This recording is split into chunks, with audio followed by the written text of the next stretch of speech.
Bonjour à tous, bienvenue dans votre journal du potentiel.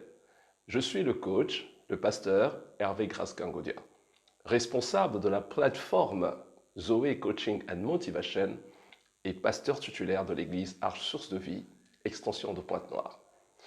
Aujourd'hui, je viens vous apporter 3 questions qui accompagnent votre potentiel de réussite. Et vous allez voir le mot qui arrive à la fin est le mot réussite. Tout le monde a la soif de réussir. Mais vous devez savoir que la réussite est d'abord dans le questionnement. Parlons de questionnement, c'est-à-dire il y a des bonnes questions qu'il faut se poser avant d'aller vers la réussite. Et voici les 3 questions, avec une en bonus que je vous ai réservée. Et pour les commentaires, les questions, vous nous écriverez sur les adresses qui s'affichent au bas de votre écran. Voici les 3 questions qui accompagnent votre potentiel de réussite. La toute première question est d'abord de savoir comment définissez-vous la réussite. Je dis souvent ceci, la manière dont vous définissez une chose ou la manière dont vous concevez une chose détermine la manière avec laquelle vous allez vous en servir. Une mauvaise définition d'une chose engendrera toujours une mauvaise utilisation de la chose ou une mauvaise compréhension de la chose. Alors, dans la question de la réussite, il est important de savoir c'est quoi réellement réussir. Car la manière dont vous définissez la réussite détermine ce que vous êtes aujourd'hui.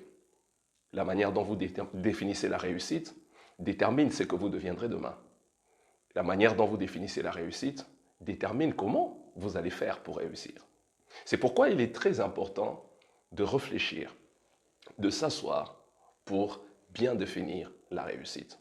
Car une bonne définition de la réussite viendra donner une clarté à votre vision et à vos objectifs.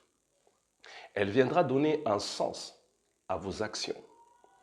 Elle viendra aussi apporter une influence positive sur les décisions et les choix que vous aurez à faire. La deuxième question est celle de savoir quelles sont les croyances fondamentales par rapport à la réussite que vous avez. Quelles sont les croyances fondamentales par rapport à la réussite que vous avez? Pourquoi quand je parle des croyances, je vois les convictions intérieures que vous avez par rapport à vous-même. Parce que ce que vous croyez, c'est ce que vous devenez. Et ce en quoi vous ne croyez pas, vous ne le devenez pas non plus. Et voici quelques exemples de croyances qui peuvent vous permettre de déployer votre potentiel de réussite.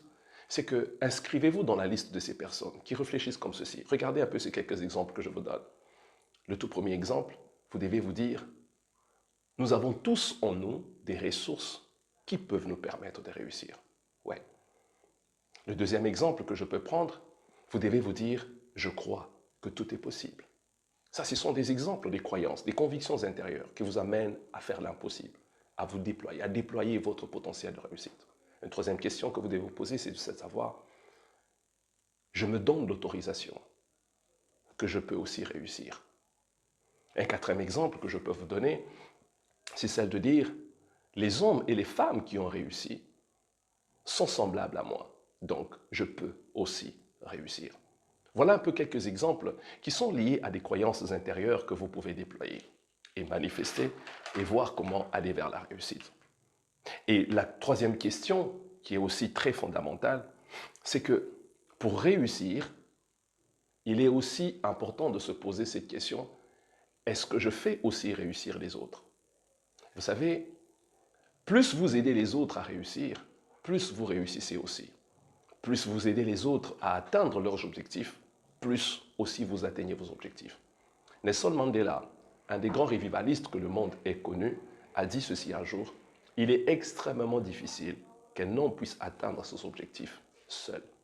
Et c'est là que j'ai dit, il est important que nous puissions comprendre que le fait de travailler activement pour la réussite des autres t'amènera aussi à réussir. Et la dernière question, qui est la question bonus que je me suis réservé aussi de vous donner, qui est la quatrième question, qui déploie votre potentiel de réussite, c'est de savoir quelles sont les qualités personnelles que vous avez ou que vous mettez pour votre réussite. Quelles sont les qualités personnelles que vous avez, que vous mettez pour votre réussite.